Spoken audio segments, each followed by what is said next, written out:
Hey everybody, welcome to the channel. Ever since Israel began its siege of Gaza on October 7th, bringing in death and destruction to nearly 27,000 people, including women and children, they have also been targeting nearby resistance areas and groups in other nations like in Lebanon, Syria, and of course, Iran.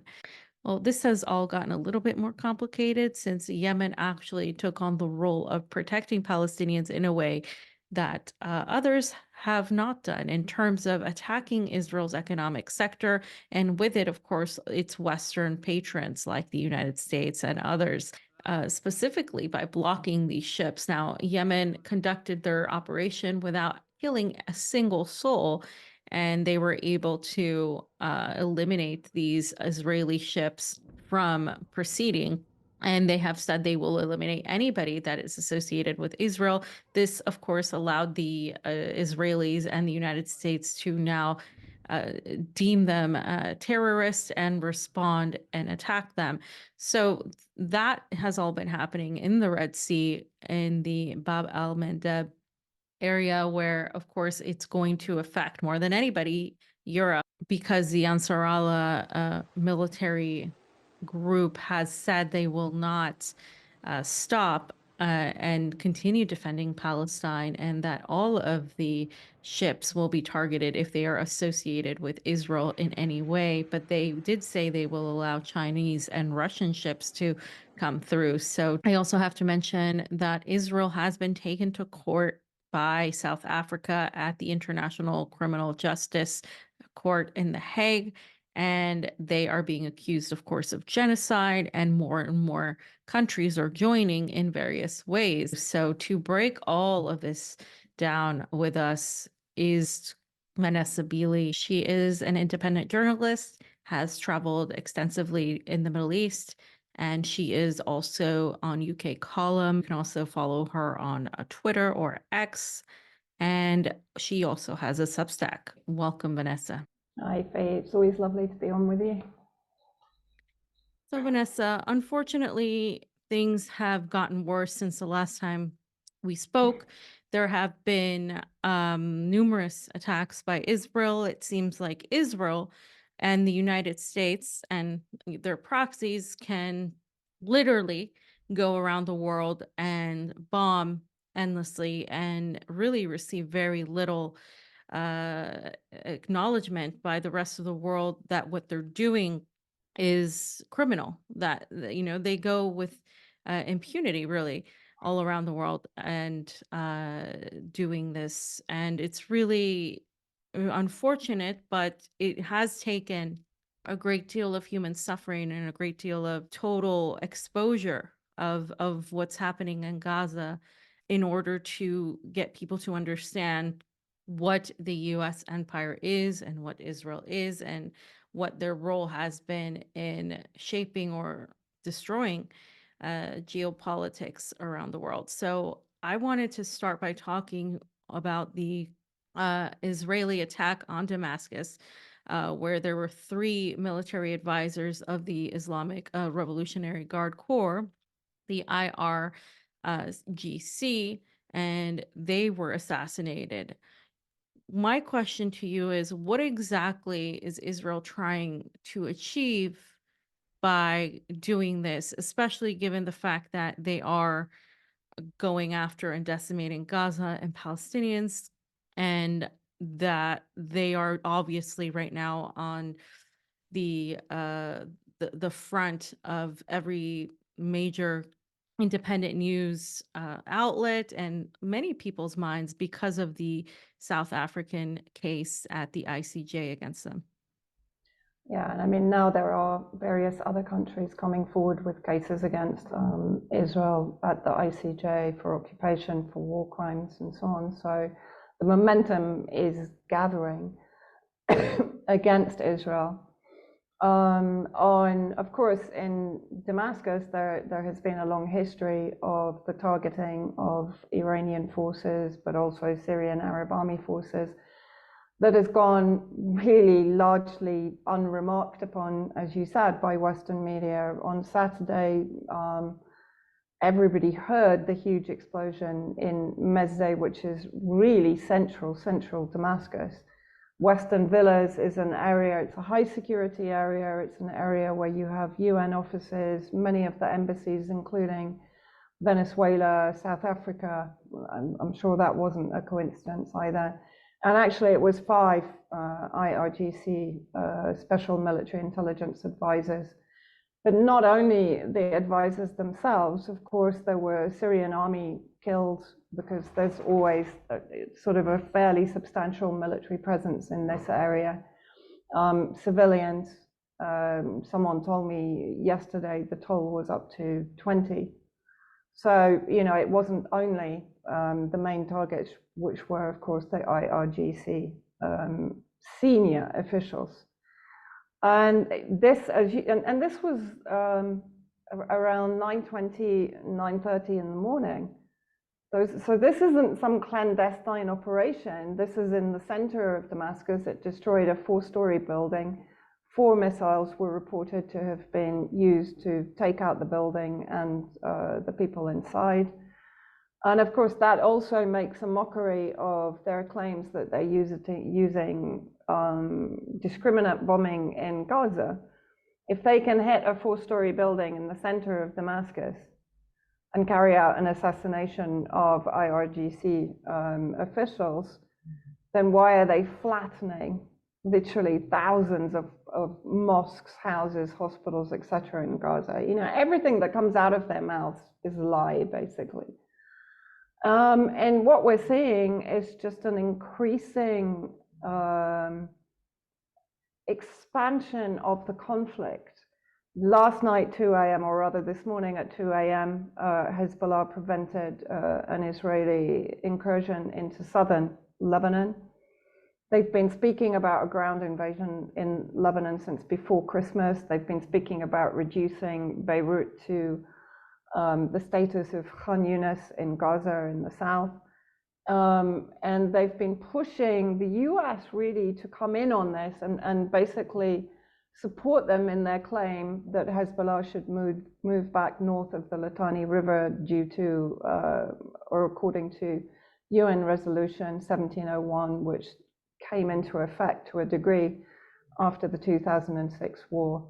So, the thing is, Iran has already said it will retaliate. Iran already targeted Mossad assets in Erbil in Iraq a few days before the Saturday assassination in Damascus. So I don't really see how we can go anywhere but up at the moment. I mean, everyone here is even the most rational and I would say conservative analysts here, military in particular, are saying, well, we're heading to war. So it's very hard to see how else this is going to play out, because the US it's not a broker for peace, it's a broker for war. Mm-hmm. And from the very beginning, the US has allowed, if not engineered, this escalation by not allowing a ceasefire in Gaza. It vetoed every time.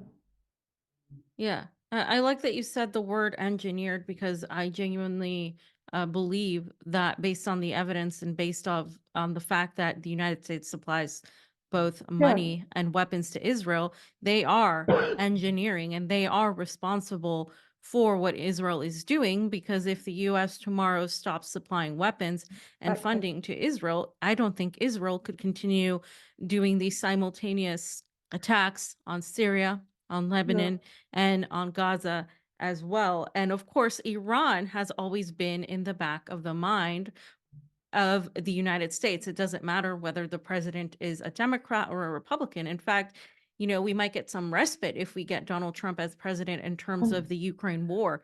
But be sure that the conservatives will go after the Middle East in many ways, just like the Bush era.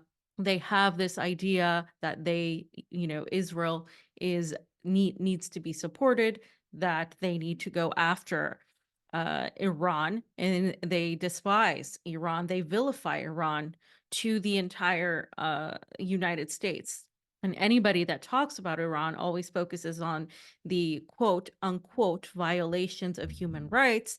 And of course, that has been the construct used to go after and target Iran. And now we're seeing, of course, Israel, and the Hezbollah propaganda is always saying that, oh, Hezbollah, Palestinians, they're all the same. They're all part of Iran. They're all doing what Iran wants. So I guess is do you believe that Hezbollah's response has been adequate, because they have been uh, also receiving criticism from people saying they haven't interfered enough, that they haven't done what they should do. Look at what Israel is doing.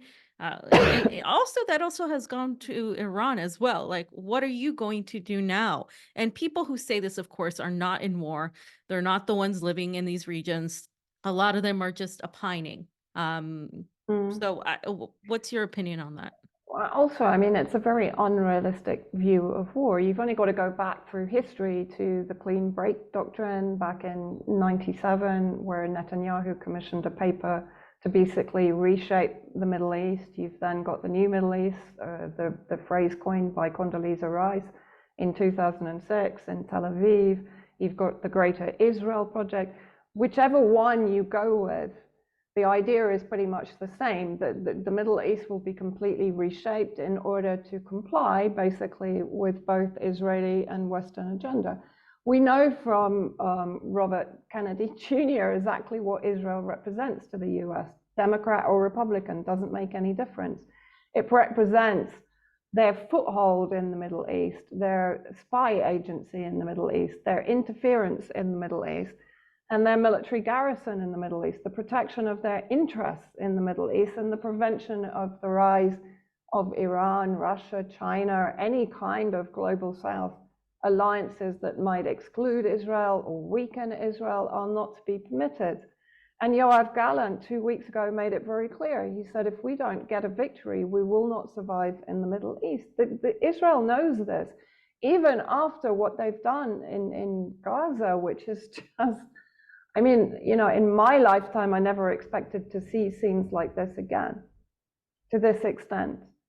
And they've already lost opinion in the Middle East. Even states that have normalized relations or have talked about normalizing relationships with them, the populations are turning against Israel. That's a huge tipping point and a massive danger point for Israel. So the only way out is up. The only way out is by escalation.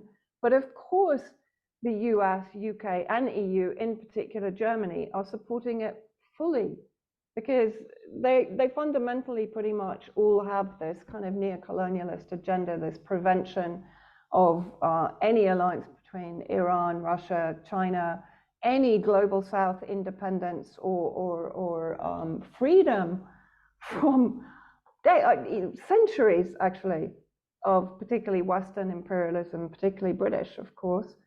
And so therefore, I don't see where we can go. Netanyahu literally got himself elected on supporting the so-called protests in Iran and promising to send arms to Ukraine.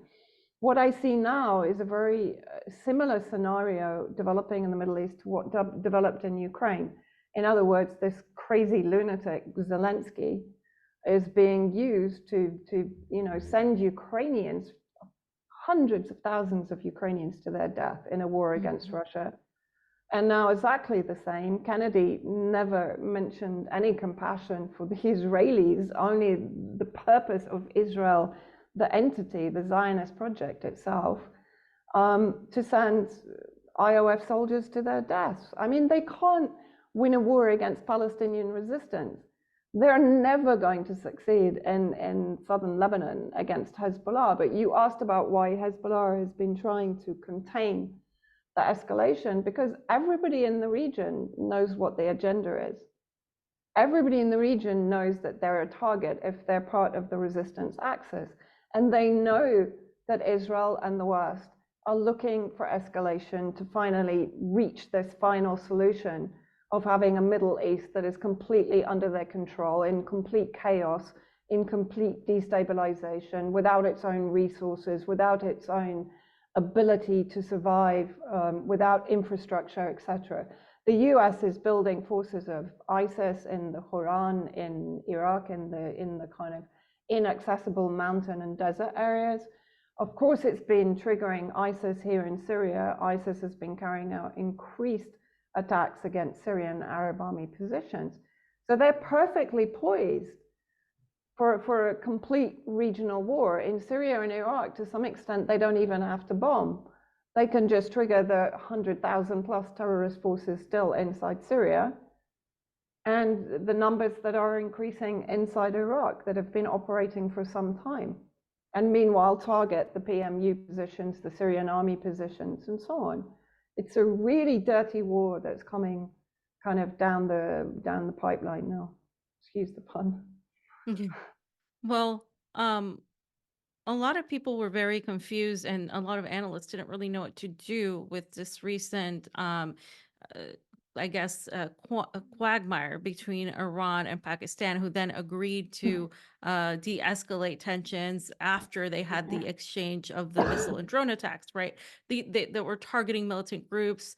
And so this whole scenario, I think, is a lot more complex than it looked on the surface, in terms of people being afraid that there would be some sort of war between Iran and Pakistan. That quickly subsided, and there was, of course, a reemergence of diplomatic relationships, and some were surprised by that.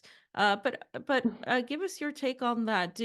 Were you surprised at all that this was squashed fairly on? Because in my opinion, both Iran, Pakistan, and others have been, of course, targets of the same type of just radical terrorist groups that have been weaponized by the United States and fully funded and created by them to destabilize these countries. So it's no surprise that at this moment that the necessity to work through this was far greater than any sort of aggressive conflict, not to mention that Iran has also, of course, carried out strikes against specific targets in Iraq and Syria, as you mentioned. Yeah, I mean, immediately this struck me as a kind of very much a cosmetic diplomatic issue. I think, since Imran Khan was kind of deposed, and there's a far more US pivoted government in Pakistan, I think Iran recognized the fact that there was potential for the US to try and create a conflict between Pakistan and Iran, using, again, of course, the terrorist proxies, and also the same in northern Iraq, in Kurdistan, which has traditionally been an area where both Mossad, MEK, various other terrorist groups have entered Iran and attacked on Iranian territory. Even there was an attack, of course, on the Quram burial place of Qasem Soleimani in January, which was part of that cluster of kind of assassinations and terrorist attacks that were supposed to be, I guess, a deterrent to Iran. And so for me, this made perfect sense, because Iran was sending a very strong message to Pakistan. It didn't kill any Pakistan citizens. It targeted a terrorist group headquarters, as far as I know. And Pakistan then retaliated in the south of Iran. And, there was a little bit of a kind of, what's the word, a kind of cooling down of diplomatic relations for about 24 hours. And then statements started to be put out. Because at the end of the day, neither Iran nor Pakistan, they have a history of pretty good friendship between the two countries. They don't want to start a war between the two countries.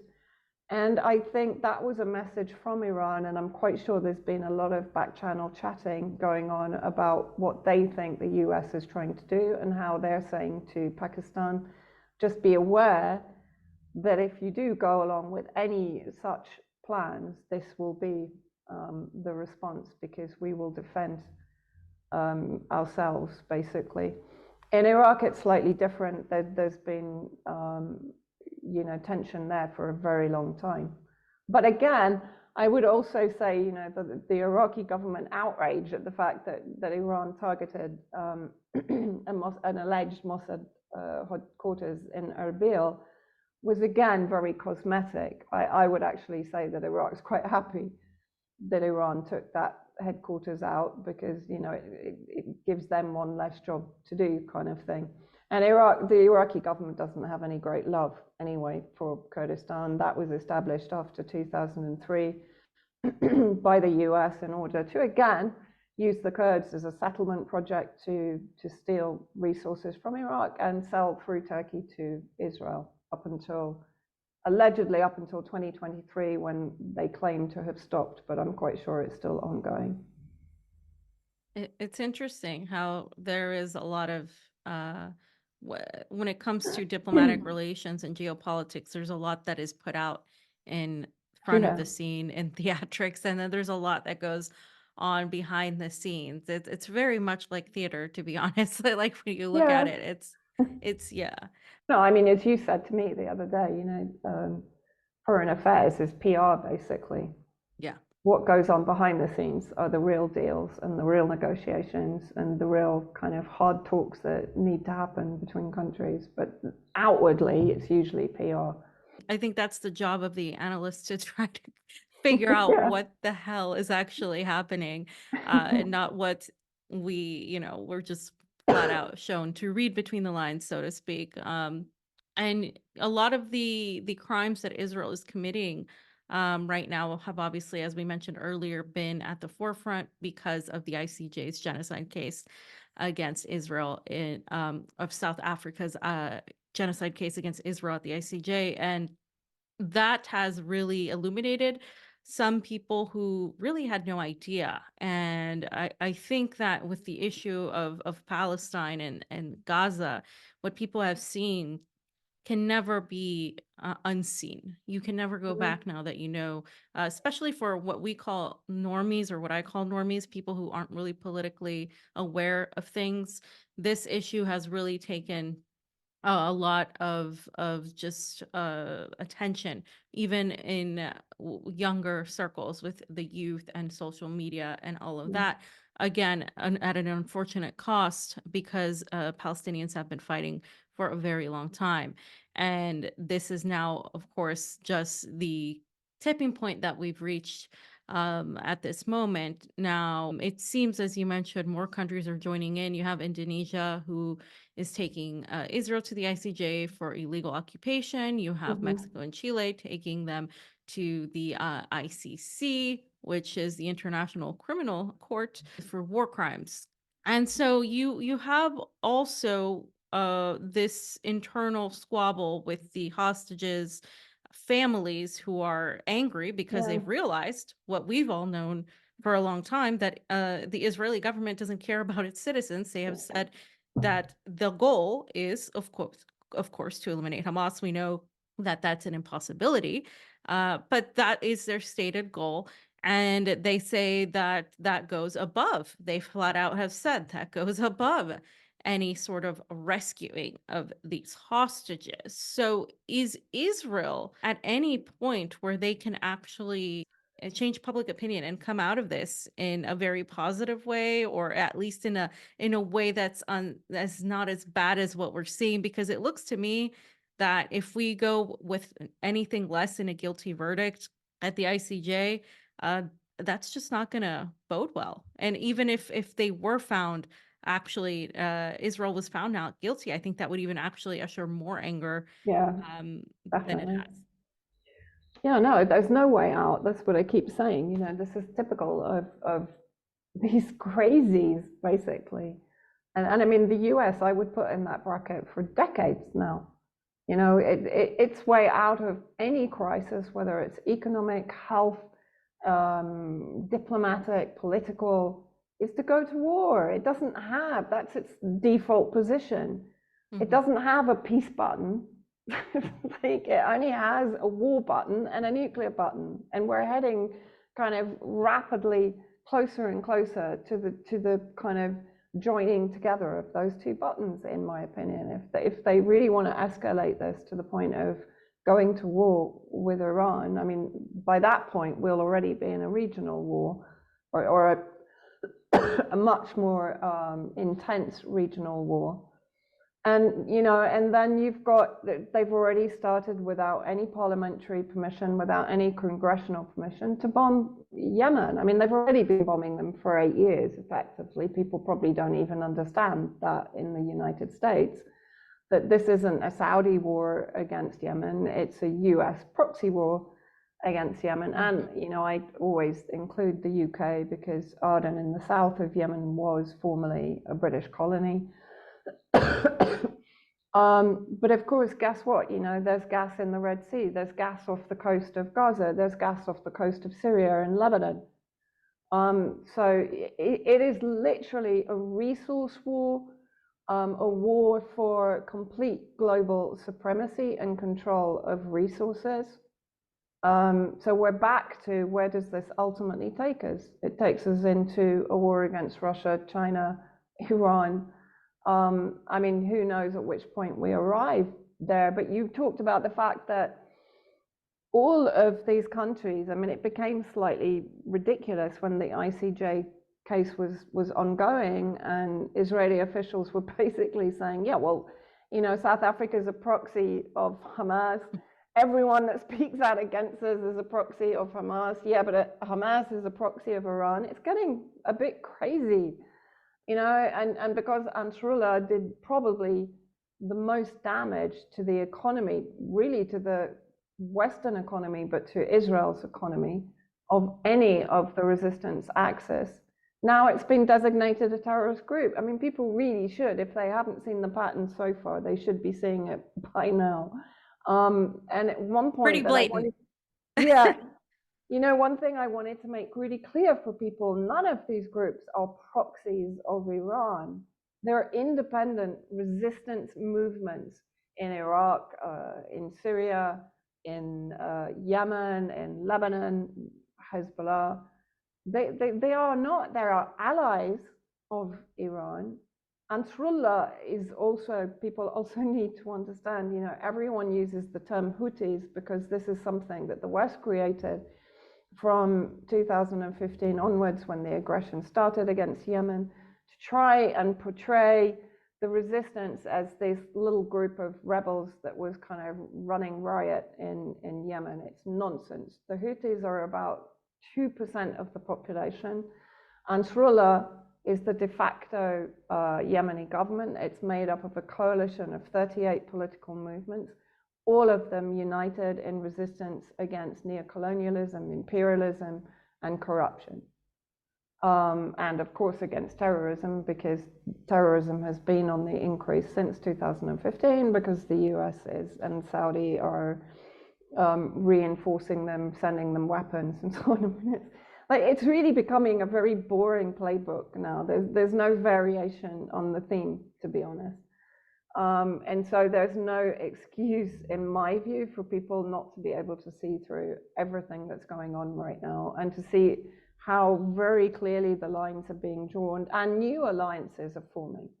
You know, the fact that we're seeing this détente now so quickly between Pakistan and Iran, that's a big slap in the face of the US, right? And you'll see similar things with Iraq, with the actual Iraqi government. The fact that they are really now pushing for the US to get out of Iraq. Iraq has a long-standing history of refusing to recognize Israel. And that's another reason that a lot of Middle Eastern states didn't actually send teams, for example, to the ICJ, because on principle, they don't recognize the state of Israel. If they went to the ICJ, they would have to potentially deal with Israel. So that would mean they recognize the state of Israel. That's something that I hadn't actually thought of, but Iran put out a statement, Tunisia put out a statement.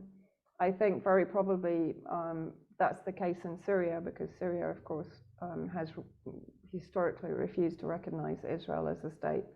So that's another kind of layer, you know, where people are going, yeah, none of the Arab states are doing anything, you know, so, well, there's a very good reason why not, apart from Saudi Arabia and Jordan and the traitor states, as I call them anyway. Yeah, the usual ones. Yeah. I'm glad you mentioned Yemen because I was gonna go there. And I'm glad you differentiated between Ansarallah and the Houthis because literally everybody says Houthis. Everybody, Yeah. even on independent media. So this is a point that is well made to understand the differences and the history. So thank you for bringing that up. I wanted to ask you because we have seen Yemen as this heroic figure when it comes to the resistance, and especially after dealing with a humanitarian disaster caused by the United States led proxy war with Saudi Arabia against Yemen. And we have seen them be absolutely devastated in terms of their entire economy. Yet somehow they have managed to do what nobody else has done is at this level is actually destroy Israel economically, as you mentioned, because Israel, when it comes to the Red Sea and the trade routes, all of that is disrupted. But they actually said they were going to allow Chinese and Russian ships Yeah. through because they're not affiliated with Israel. Any U.S. or Israeli proxy is not, going to be let through. So how could Yemen, like how could Ansarallah and this group of people who have been so devastated by the imperialist war machine actually be the ones to lead the torch and say, we're going to stand up for Palestine at a moment where nobody else is? Well, I think first of all, it's their geographical position. They're on the Red Sea. They have control of the Bab el-Mandeb Straits. But Yemenis. I mean, even from 2015 onwards, you still had millions of people going out on the streets in solidarity with Palestine. And look at the marches. It kind of makes me tear up just looking at them and listening to them. The purity of their cause is, I think, second to none. There's no politicization. There's no distraction from it.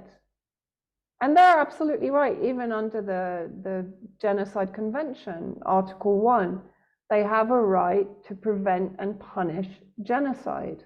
Now, okay, the ICJ hasn't ruled, but imagine it rules in favor of South Africa that this is a genocide. Then, retrospectively, I mean, it doesn't matter to me from an international law basis. They did the right thing. They did the absolutely humanitarian thing and the principled thing. But still, it will entirely vindicate them. Because, as I said, under that Genocide Convention, they have the absolute right to do what they're doing. And not one life has been lost, by the way. People are acting like they're just these kind of completely unruly pirates taking control of the Red Sea. Well, it's not the US's Red Sea. It doesn't threaten US national security in the Red Sea. It might threaten their trade deals. It might threaten their hegemony and so on. But frankly, at the moment in the world, I don't really think anyone cares a great deal, certainly in the global south. It's reached a pitch where people really have had enough. And when you still have Antony Blinken saying we're the best thing in the Middle East, it's like it's just I don't know where these people get I don't know where they get this exceptionalist, white supremacist, racist mentality from. But then you can see where it's reflected in the Zionists. And the mass tortures that we've been seeing, the abuse, the humiliation, it's no different to what the US supporting in Ukraine through the Nazis. The Zionists are behaving in exactly the same way to the T. If anybody goes and reads the Holocaust Museum details on what the Nazis did, it's exactly what the Zionists are doing in Gaza. Absolutely 100%. And in West Bank, actually. We shouldn't forget West Bank because more than almost 5,000 hostages, because I refuse to call them prisoners. They're not put on trial. They're put immediately into military jails. They're tortured, they're killed, they're starved, and they're never brought to trial for sometimes for decades. They're kept there. So more than 5,000 new hostages were taken by Israel since October the 7th. More than 700 settlements have been given the green light since October the 7th. They are destroying infrastructure, mosques, schools, hospitals, roads, bridges. It's exactly the same scenario. It's the Nakba again in both Gaza and the occupied territories. Just seeing the devastation that Israel has done day in and day out, I think has a tendency to numb people. But I think in this case, because we live in an insane clown world, I think, where you have people like Antony Blinken saying that every Arab country has told, the US that they want him, they want them in there, which is insanity. I think in this way, it sort of proves that perhaps anybody speaking against what Israel is doing is actually not the insane one, that we are actually the sane ones who are living in this world where it seems like it's just ruled by, I mean, I think it is psychopaths. Yeah. And we have but no choice but to scream into the void. And a lot of people have been for a long time. And now we're here where, the solutions have sort of been thrown out there right now. There's the diplomatic side, and then there's the more activist side. And I think there's a realistic side because both China and Russia have advocated for a two-state solution. But of course, the establishment of a Palestinian state that would come in and join the UN. This is something that has been advocated, especially most recently by China, saying that there is a need to establish a Palestinian state. In my opinion, Israel cannot exist as the way, Israel, the state, because this is an apartheid, genocidal institution that has also cultivated this sentiment in a lot of its population. And we've learned from South Africa that simply cannot coexist with peace and harmony. So this idea of a two-state solution to me actually seems unrealistic, but it is something that the UN is pushing. It is something that, China and Russia are pushing because they follow the UN protocol. But in my opinion, the establishment of a Palestinian state is something that must happen and be recognized, I think, at an international level, because even if that doesn't really matter to those who have always supported Palestine, when it comes to diplomacy and international law, I do think it gives Palestine an upper hand. However, Israel, I guess the solution would be they actually need to be sanctioned. They actually need to be kicked out and, excommunicated in some way. Um, and then, of course, I think the idea of, a one-state solution or a two-state solution would be decided, but I just don't see a way to have Israel as an existing state, because we know, as you said it earlier, their whole purpose is to be is sort of contingent for the United States and their interests. So them existing is just an impossibility with coexistence with the entire Middle East and West Asia.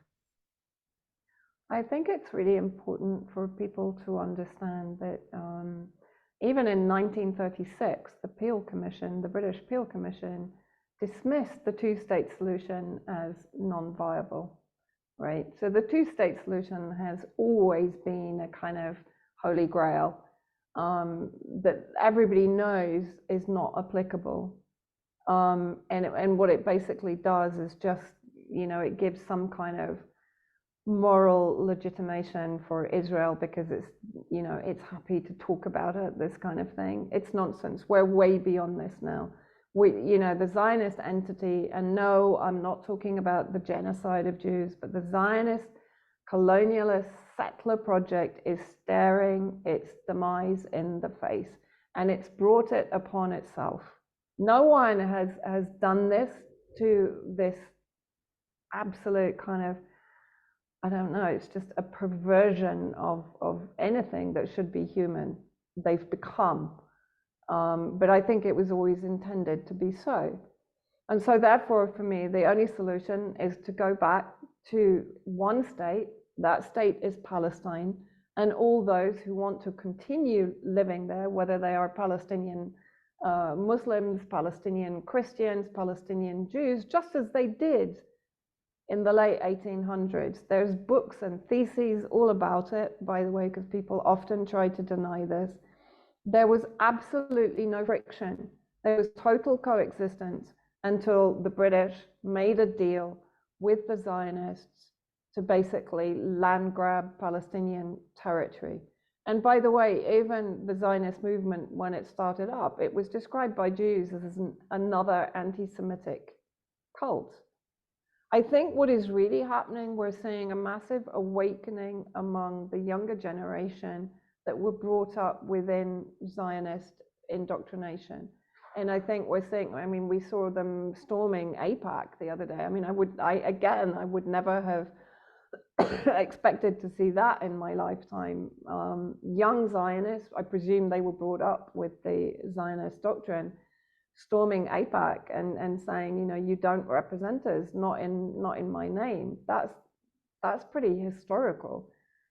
And so I think, as I said, the actual project itself is staring its demise in the face, as is the US, because, you know, this is, I think it was Edward Said that said, you know, America is not a superpower, it's a super force, and it will die by force.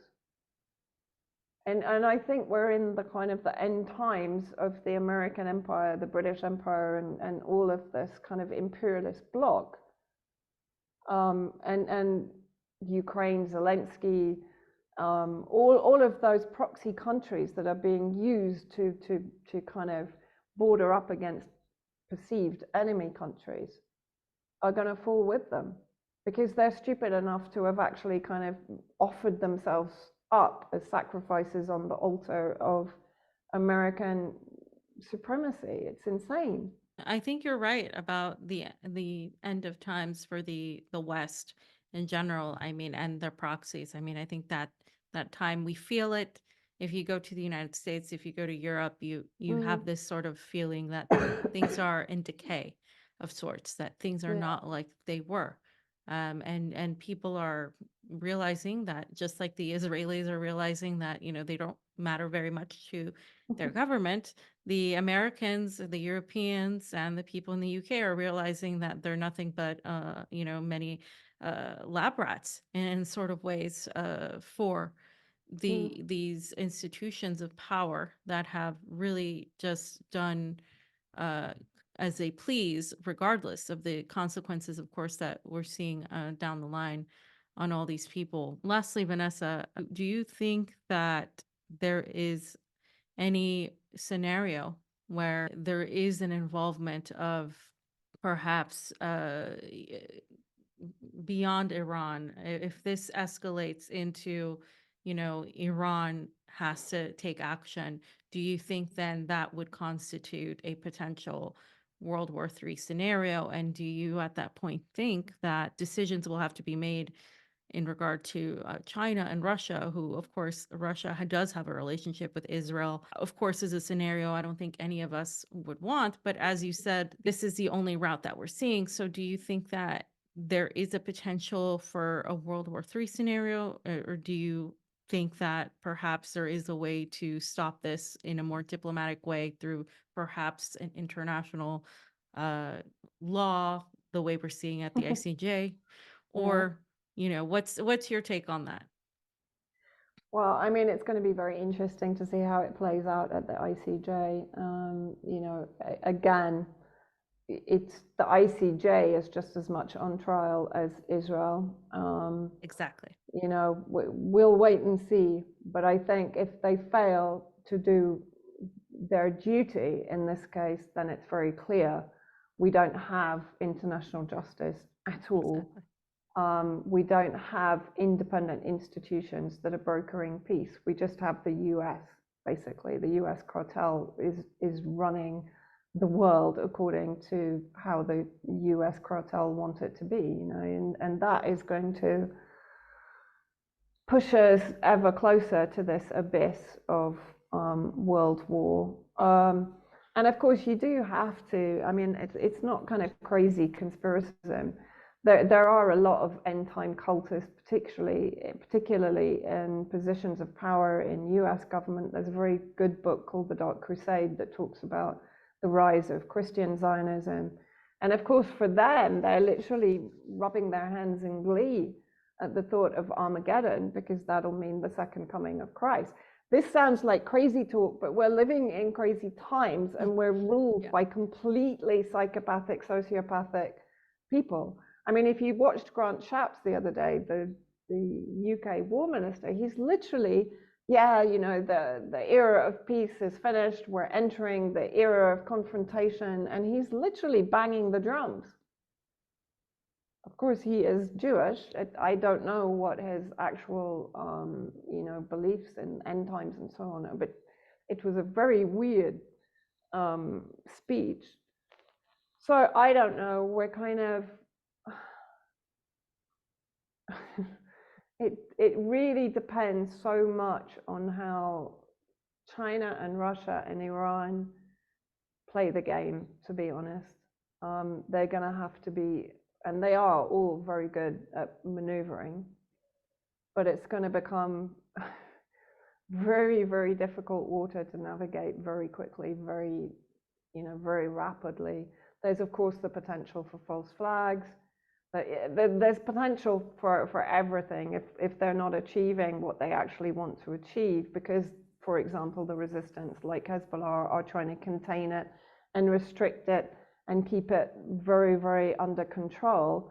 But, if it's not working for the West, then what do they usually do? Drop in a false flag, drop in, so a new virus, perhaps. Yeah. Yeah. We'll so see. Difficult to call, but it's not going to be a very calm or secure or stable 2024, I don't think. Yeah, it seems like we'll be kept pretty busy for the rest of this year, unfortunately, or fortunately, however you want to look at that. I guess there's a lot of work to be done, Vanessa. So thank you very much for coming on and having this discussion with me. Let everybody know where they can find your work. Thanks. They can, I guess Substack is my main one, Vanessa Beeley, Telegram, and X, as I can't get used to calling it X. No, I still call it Twitter. So. Yeah. And you're also in UK column sometimes, correct? Oh yeah, sorry. I do the UK column news, which is Monday, Wednesday, and Friday at 1 p.m. UK time. I'm glad I had to remind you of that, so you could say. Don't tell Mike that. Clearly, I know more of a fan than she is, but thank you so much, Vanessa. We'll see you next time. And thank you all for watching.